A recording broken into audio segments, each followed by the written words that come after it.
तो the boys का season finale का ट्रेलर आ चुका है और ये सीजन हद से ज्यादा बड़ा होने वाला है क्योंकि इसकी हाइप सारे रिकॉर्ड तोड़ने वाली है। क्योंकि द बॉयज के साथ साथ सुपरनैचुरल का फैंडम भी कुर्सी की पेटी बांध कर ये सीजन देखने वाला है। अब जिसने भी सुपरनैचुरल देखा है उन्हें समझ आ गया होगा कि मैं ऐसा क्यों बोल रहा हूँ।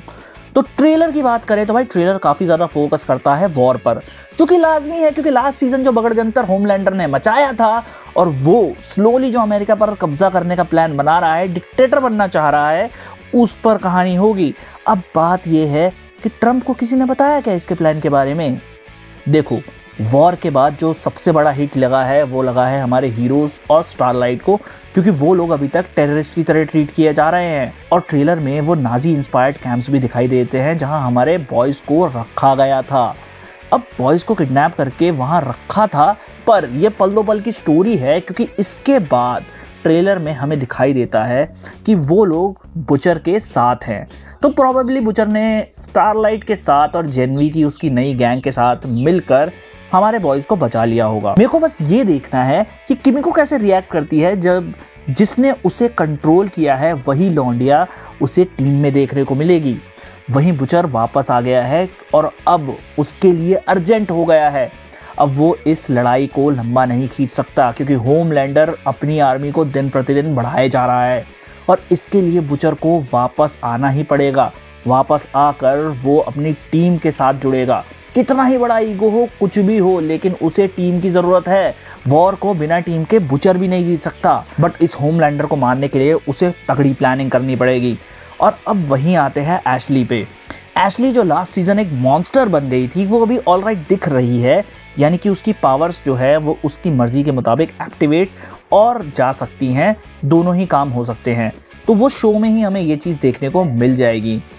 एक सीन में हमें दिखाया जाता है कि मिलिट्री वाले रायन को शूट कर रहे हैं जो कि अपनी पावर्स यूज करता है और इसका मतलब यही है कि रायन अभी हाइड कर रहा है या फिर द बॉयज के साथ काम कर रहा है। दोनों में से कुछ भी हो, होमलैंडर अपनी पूरी गैंग के साथ, आर्म्ड गार्ड के साथ उसे ढूंढने में लगा हुआ है।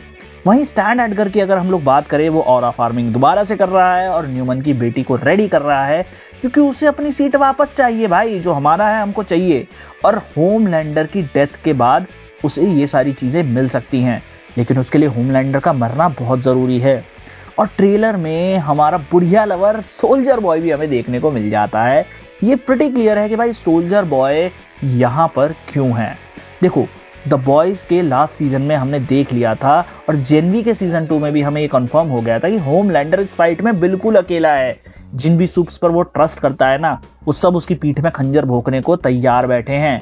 और यहाँ पर होमलैंडर एक नाराज मगर डरे हुए बच्चे की तरह एक ही काम कर सकता है, डैडी के पास जाना। इस केस में उसके डैडी एक ही हैं, द सोल्जर बॉय।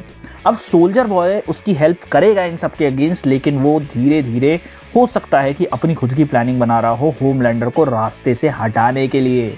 और वहीं सोल्जर बॉय के साथ हमें देखने को मिलता है जैरेड।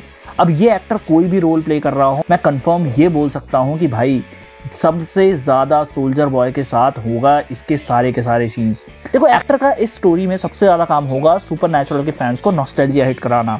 सुपरनैचुरल से थर्ड एक्टर मीशा भी सीजन में होने वाली है वैसे। वहीं ए ट्रेन का सीन और होमलैंडर का हवा में उड़कर लेजर मारने वाला सीन और सोल्जर बॉय को भी पीछे हटवा दिया गया है। कूल शॉट्स है भाई ट्रेलर के। बट अभी 4 महीने और एक सेकंड ट्रेलर आना बाकी है। तो तुम बताओ, तुम कितने एक्साइटेड हो बॉयज के सीजन फिनाले के लिए? पिछले सीजन जो भी बगड़जंतर हुआ, इस बार वो नेक्स्ट लेवल होने वाला है, खून खराबा और ज़्यादा होने वाला है। तो कमेंट सेक्शन में अपनी अपनी गाथाएं बताना शुरू करो। मेरी तरफ से मैं और वीडियोस अभी लाऊंगा तुम लोगों के लिए द बॉयज़ के ऊपर ही। भाई, सुपर हीरो कम्युनिटी में बहुत ज़्यादा चीज़ें चल रही हैं, मार्वल, डीसी और अब द बॉयज़। बहुत मज़ा आने वाला है। सब्सक्राइब कर दो, बहुत बातें करने वाले हैं हम।